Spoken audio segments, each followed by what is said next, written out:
हाय viewers. इस video के अंदर हम इस चीज़ को डॉक्यूमेंट करेंगे। मेरे पास कुछ रिक्वायरमेंट इस तरह की आई कि एक पूरे कंट्रोलिंग का एक प्रोसेस फ्लो के ऊपर एक वीडियो बना दें, ताकि हमें डे वन से पता हो कि कंट्रोलिंग का पूरा प्रोसेस फ्लो क्या होता है। ठीक है। क्योंकि चंक्स में तो मतलब कॉल सेंटर के ऊपर भी काम हुआ है, डिस साइकिल्स भी बनी हुई है, मंथ एंड क्लोजिंग भी बने हुए हैं। लोगों को इसकी सीक्वेंस में इशू आ रहा था जो बिल्कुल बिगनर्स होते हैं। ठीक है। तो उन बिगनर्स के लिए ये वीडियो बहुत ज्यादा इंपॉर्टेंट है। अगर आप बिल्कुल ही अपना करियर स्टार्ट कर रहे हैं एसएपी में, सीओ के अंदर, तो आपके लिए ये वीडियो एक बेसमेंट मतलब आपके बेसिस का किरदार अदा कर सकती है, एक स्ट्रक्चरल बेस का किरदार अदा कर सकती है। ठीक है। जिस तो इसके लिए मैंने छोटी सी वर्किंग मैंने इस तरह करी कि मैंने उस पूरे प्रोसेस को जो है वो अपने पास इस तरह डिस्क्रिप्शन और टी कोड्स को मैंने इस तरह लिख लिया। ठीक है। तो सबसे पहले हम बात कर लेते हैं मास्टर डेटा के हवाले से। तो मास्टर डेटा में हम जिस तरह बाकी तमाम मॉड्यूल्स का मास्टर डेटा होता है, सेम इसी तरह जो है वो सीओ का भी मास्टर डेटा होता है। उसमें हम जो है वो मास्टर डेटा अपना पूरा का पूरा सबसे पहले मेंटेन होता है। लाइक जिस तरह एफआई का पहले मास्टर डेटा मेंटेन होता है कि वेंडर्स ओपन होते हैं, जीएल ओपन होते हैं, उसके बाद वेंडर और जीएल में एंट्रीज हो रही होती हैं। ठीक है। तो सेम इसी तरह सीओ का सबसे पहले मास्टर डेटा क्रिएट होता है सिस्टम के अंदर। वो मास्टर डेटा क्या है? एक तो हमारा कॉस्ट एलिमेंट हो गया। कॉस्ट एलिमेंट हमारा जीएल जब क्रिएट हो रहा होता है उस टाइम पर क्रिएट हुआ हो जाता है, हमें अलग से क्रिएट करने की जरूरत नहीं पड़ती। ठीक है। उसके बाद हम अपना जो है वो कॉस्ट सेंटर का मास्टर डेटा क्रिएट कर रहे होते हैं। ठीक है। अगर सिस्टम में ये हम गो लाइव से पहले जब हम अपना पूरा स्ट्रक्चर बना रहे होते हैं उस टाइम पे मास्टर डेटा की क्रिएशन की बात आ रही होती है, तो हम पूरा का पूरा मास्टर डेटा इसको अपलोड कर देते हैं। अगर कोई ड्यूरिंग सिस्टम यानी कि ड्यूरिंग ट्रांजैक्शनल सिस्टम में हम कोई नया कॉल सेंटर भी ओपन कर रहे होते हैं, जिनकी वीडियोस भी बनी हुई है और उनके टी कोड्स भी मैंने यहाँ पे लिखे हुए हैं। ठीक है। अच्छा, यहाँ पे कुछ वीडियोस कुछ लाइंस जो हैं वो इस वजह से आ रही होंगी क्योंकि मैंने अपने चैनल की वीडियोस के मतलब एक पूरा हायरार्की बनाने के लिए बनाया था, तो उसमें कॉन्सेप्ट वाली जो है ना लाइंस इसकी वजह से आ रही होंगी, तो आप इसको इग्नोर कर सकते हैं इस वीडियो में। ठीक है। वैसे तो ये अपना कॉल सेंटर का मास्टर डेटा क्रिएट हो गया। उसके बाद इंटरनल ऑर्डर्स वगैरह का मास्टर डेटा क्रिएट हो रहा होता है। ठीक है।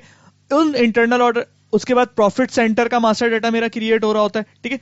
प्रॉफिट सेंटर का मास्टर डेटा क्रिएट हो रहा होता है। उसके बाद मेरी एक्टिविटी टाइप्स क्रिएट हो रही होती हैं। ठीक है। इन तमाम मास्टर डेटा के क्रिएशन के बाद मेरा सिस्टम जो है वो अब समझे गो लाइव हो चुका या फिर ड्यूरिंग मतलब ट्रांजैक्शन सिस्टम में मेरा कोई भी मास्टर डाटा ओपन होगा तो वो इस प्रोसेस के अंडर में आएगा। ठीक है। मास्टर डाटा के प्रोसेस के अंडर में आएगा। अब मेरा ट्रांजैक्शनल डाटा आता है। ठीक है। ट्रांजैक्शनल डाटा क्या होता है कि सीओ का ट्रांजैक्शनल डाटा अपना बहुत ही कम होता है। सीओ में ज्यादातर वैल्यूज 95% वैल्यूज जो है वो सीओ के ट्रांजैक्शनल डाटा दूसरे मॉड्यूल से आके इसमें गिर रहा होता है। ठीक है। तो मेरी कॉल सेंटर पर एक्चुअल पोस्टिंग्स हो रही होती हैं। एक्चुअल पोस्टिंग्स कब हो रही होती हैं? जब मैं सैलरी रिकॉर्ड कर रहा होता हूं तो वो डिपार्टमेंटल वाइज सैलरीज रिकॉर्ड होती हैं, तो उस टाइम पे मेरी कॉल सेंटर में पोस्टिंग हो रही होती है। ठीक है। जब मैं डेप्रिसिएशन का रन चला रहा होता हूं तो उस टाइम पे मेरी कॉल सेंटर में वैल्यूज गिर रही होती हैं। सेम इसी तरह जब मैं अपना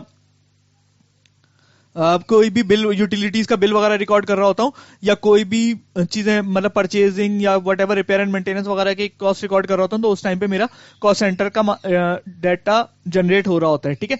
अच्छा, उसके बाद इंटरनल ऑर्डर के ट्रांजेक्शनल डाटा मेरा सिस्टम में आ रहा होता है। मैं अगर बजटिंग करता हूँ इंटरनल ऑर्डर की, या फिर मैं कोई इवेंट्स वगैरह को इंटरनल ऑर्डर बनाता हूँ, या फिर मैं एम्प्लॉय लेवल के ऊपर इंटरनल ऑर्डर बनाता हूँ। ठीक है। या फिर ये कह लें कि मैं जो है वो एसिड की बजटिंग में इंटरनल ऑर्डर को यूज करता हूं, तो उस टाइम पर मेरा इंटरनल ऑर्डर में डाटा गिर रहा होता है। ठीक। इन अब सिस्टम में देखें ये सारी चीजें हो गई हैं।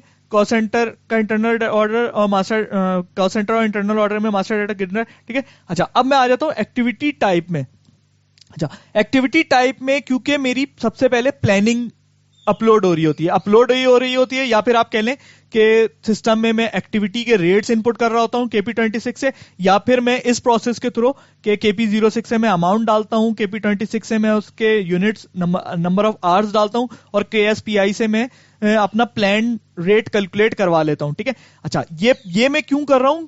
क्योंकि मुझे अब सिस्टम में कहां लेके जा रहा हूं, कॉस्ट एस्टिमेट चलाना है मुझे। कॉस्ट एस्टिमेट चलाने के लिए मुझे किन किन दो चीजों की जरूरत होगी? क्योंकि मेरी कॉस्ट जो है, कॉस्ट का मेजर पार्ट जो है वो मटेरियल, मेजर पार्ट नहीं, ओवरऑल मटेरियल और कन्वर्जन कॉस्ट होती है। इस कन्वर्जन कॉस्ट में मेरी इस कन्वर्जन कॉस्ट को हम नॉर्मली एक्टिविटी टाइप के थ्रू डील कर रहे होते हैं, एक्टिविटी टाइप में। अब देखें, अब मुझे प्लानिंग जो है मेरी मटेरियल की, जब मटेरियल मेरा क्रिएट हो रहा होता है उस टाइम पे मैं MM02 से कॉस्टिंग 2 के टैब में जाके मैं मटेरियल की प्लान प्राइस अपडेट कर देता हूं, ठीक है।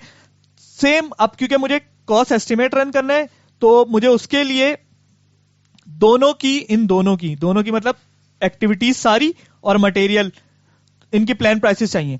अच्छा, ये मटेरियल की प्लान प्राइस मैंने दे दी। एक्टिविटी की प्लान प्राइसेस देने के लिए मैं ये वाले प्रोसेस फॉलो कर रहा होता हूं, ठीक है। अब मेरे सिस्टम में प्लान प्राइसेस आ चुकी हैं। इन प्लान प्राइसेस की बेसिस पे मैं कॉस्ट एस्टिमेट रन करता हूं, ठीक है। कॉस्ट एस्टिमेट रन करता हूं।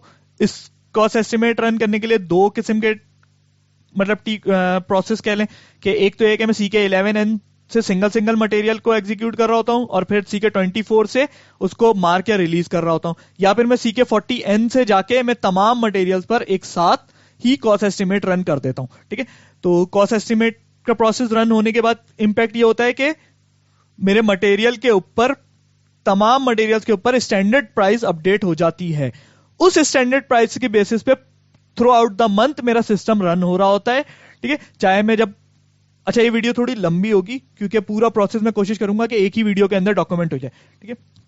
तो कॉस्ट एस्टिमेट की बेसिस पे मेरा मटेरियल की स्टैंडर्ड प्राइस अपडेट हो जाती है। मटेरियल के स्टैंडर्ड प्राइस अपडेट होने पर जो है वो उसके बाद पूरे थ्रू आउट द मंथ मेरा सिस्टम स्टैंडर्ड प्राइस के ऊपर चल रहा होता है। मींस मैं कोई भी प्रोक्योरमेंट कर रहा हूं, कोई भी मटेरियल जो है प्लांट टू प्लांट ट्रांसफर कर रहा हूं, या कोई भी मटेरियल जो है किसी ऑर्डर के ऊपर इशू कर रहा हूं, तो इन तमाम कंडीशन में, इन तमाम ट्रांजेक्शन में मटेरियल मेरा स्टैंडर्ड प्राइस के ऊपर रिकॉर्ड हो रहा होता है, ठीक है। एक प्लांट से दूसरे प्लांट पे जा रहा है तो जिस प्लांट से जा रहा है उस प्लांट में उसकी स्टैंडर्ड प्राइस के हिसाब से मेंटेन होता है, और जिस प्लांट में ट्रांसफर हुआ यानी जो प्लांट रिसीवर है, रिसीव उस प्लांट की स्टैंडर्ड के हिसाब से हो रहा होता है, ठीक है।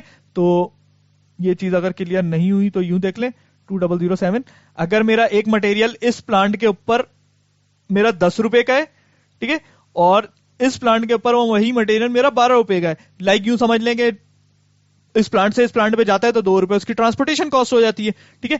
तो जब इस प्लांट से निकलेगा तो इस प्लांट में 10 रुपए की ही एंट्री होगी कि 10 रुपए का मटेरियल इस प्लांट से निकल गया, और जब इस प्लांट पे पहुंचेगा तो दो रुपए बढ़ के उसकी जो भी मतलब ट्रांसपोर्टेशन कॉस्ट की एंट्री इस प्लांट पे होके 12 रुपए से इस प्लांट पे रिकॉर्ड हो जाएगा, ठीक है।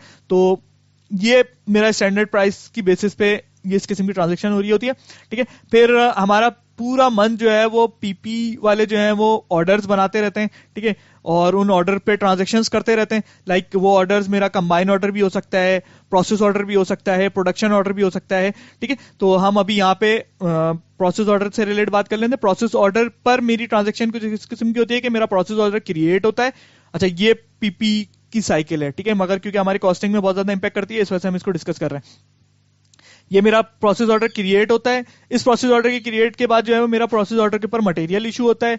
उसके बाद मेरी इस ऑर्डर के ऊपर एक्टिविटी एक्चुअलाइजेशन होती है। एक्टिविटी एक्चुअलाइजेशन होने के बाद मैं उस ऑर्डर से मटेरियल रिसीव कर लेता हूं, ठीक है, मटेरियल रिसीव कर लेता हूं।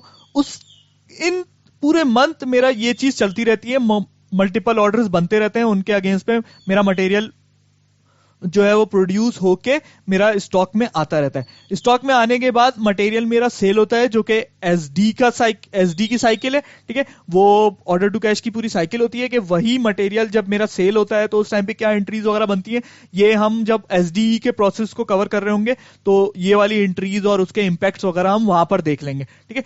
अच्छा, अब जब ये पूरा प्रोसेस रन हो गया थ्रू आउट द मंथ, पूरे मंथ के बाद अब मेरी क्लोजिंग साइकिल का टाइम आ गया। क्लोजिंग साइकिल के टाइम पर मैं अपनी इस चीज को इंश्योर करता हूं कि तमाम डिपार्टमेंट्स ने अपने तमाम डिपार्टमेंट्स ने अपने काम कर लिए हैं। फाइनेंस से मैं पूछ रहा होता हूँ कि भाई आपने डेप्रिसिएशन रन चला लिया, सैलरीज वगैरह बुक कर ली, या अगर एचआर डील करता है तो सैलरी का एचआर से पूछ लेंगे, ठीक है। और फाइनेंस से ये भी पूछ रहे होंगे भाई तमाम बिल्स वगैरह, यूटिलिटीज वगैरह, तमाम जो है वो लाइबिलिटीज, जो भी आपने इनवॉइसिंग वगैरह करनी थी, मायरो मीगो, ये सारी चीजें कर ली हैं, ठीक है। उसके बाद मैं अपने पीपी वालों से पूछ रहा होता हूँ कि भाई तमाम जो है वो आपने ऑर्डर्स को देख लिया, एनालाइज कर लिया, जिन ऑर्डर्स पे काम मुकम्मल हो गया था उनके ऊपर टैको कर दिया। देन फिर मैं अपने एसडी वाले लोगों से पूछ रहा होता कि भाई तमाम इनवॉइसेस बना ली, जितनी भी पीजीआईज करनी थी, गुड्स इशू करने थे, वो तमाम चीजें आपने बना ली हैं, सब कुछ चीजें आपने सेल्स रिपोर्ट देख ली, उसको एनालाइज कर लिया, तमाम क्वांटिटीज वगैरह मैच कर ली। देन अब जब सब कुछ हो जाता है तो हम सिस्टम को क्लोज कर देते हैं। सिस्टम को क्लोज करने के बाद नॉर्मली फिर कॉस्टिंग वाले बैठकर क्लोजिंग चला रहे होते हैं, ठीक है। क्लोजिंग के साइकिल में इसकी वैसे अलग से क्लोजिंग साइकिल की ही सिर्फ वीडियो बना दी थी। खैर इस वीडियो के अंदर हम क्योंकि पूरे सीओ का साइकिल एक ओवरव्यू कर रहे हैं, तो इसमें यहां पर समझे डबलिंग हो रही है या वहां डबलिंग कह लें, जो भी, ठीक है। तो अब क्लोजिंग के साइकिल में हम सबसे क्लोजिंग के प्रोसेस में हम सबसे पहले अपनी साइकिल्स जो है वो एग्जीक्यूट करते हैं, ठीक है। साइकिल्स एग्जीक्यूट करते हैं, तो साइकिल्स मेरी क्या काम कर रही होती है कि फिलहाल काम करना को साइकिल्स खैर ये काम कर रही होती है कि मेरी एक शेयर्ड कॉस्ट सेंटर से कॉस्ट उठा के किसी दूसरे कॉस्ट सेंटर्स में लेके जा रही होती हैं, ठीक है। तो साइकिल्स मेरी नॉर्मली दो किस्म की होती हैं, डिस्ट्रीब्यूशन साइकिल और असेसमेंट साइकिल।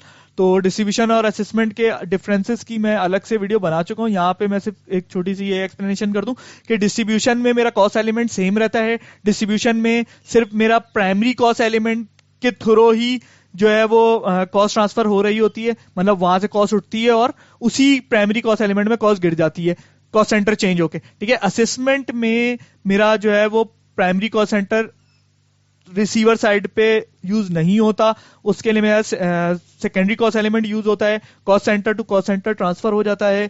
इसमें प्राइमरी और सेकेंडरी दोनों से कॉस्ट उड़ जाती है और रिसीवर साइड पे चली आती है, ठीक है। स्टैटिकल की फिगर का भी कॉन्सेप्ट इन साइकिल्स में ही यूज हो रहा होता है कि जैसे जो चीज चेंजेबल है, मतलब जो साइकिल में फिक्स नहीं रखता, वेरिएबल रखता हूं, तो उसमें मैं स्टैटिकल की फिगर को यूज कर सकता हूं, ठीक है।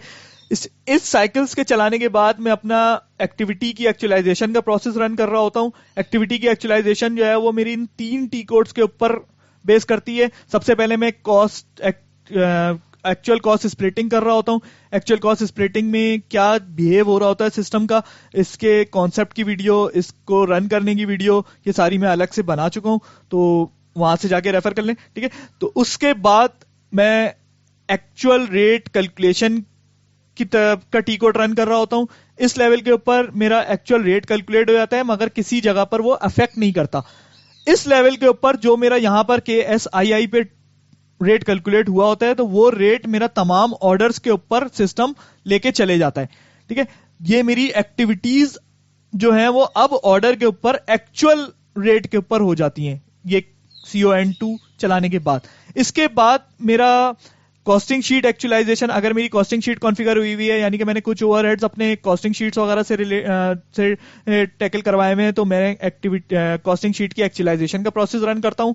अगर मेरे प्लांट के ऊपर या मेरी कंपनी के ऊपर को प्रोडक्ट का सिनेरियो है, तो मैं को प्रोडक्ट के सेटलमेंट एग्जीक्यूट कर रहा होता हूं। ये प्रोसेस मेरा प्लांट वाइज एग्जीक्यूट हो रहा होता है, मतलब मेरे जितने भी प्लांट्स होंगे मैं हर प्लांट्स पे अलग अलग जाके इस प्रोसेस को एग्जीक्यूट करूंगा। इस प्रोसेस के चलाने के बाद मैं वेरिएंस कैलकुलेशन या फिर इनको ऊपर नीचे कर सकते हैं, या फिर वर्क इन प्रोग्रेस का प्रोसेस हम चला रहे होते हैं, ठीक है। ये दोनों प्रोसेस भी मेरे प्लांट वाइज हैं, मतलब हर प्लांट पर अलग अलग इस प्रोसेस को एग्जीक्यूट करवाना पड़ता है। ऑर्डर की का स्टेटस मेरा इन दोनों प्रोसेस के ऊपर बहुत इंपॉर्टेंट है, ठीक है, क्योंकि टेको और कंप्लीटेड के ऊपर जो है मेरा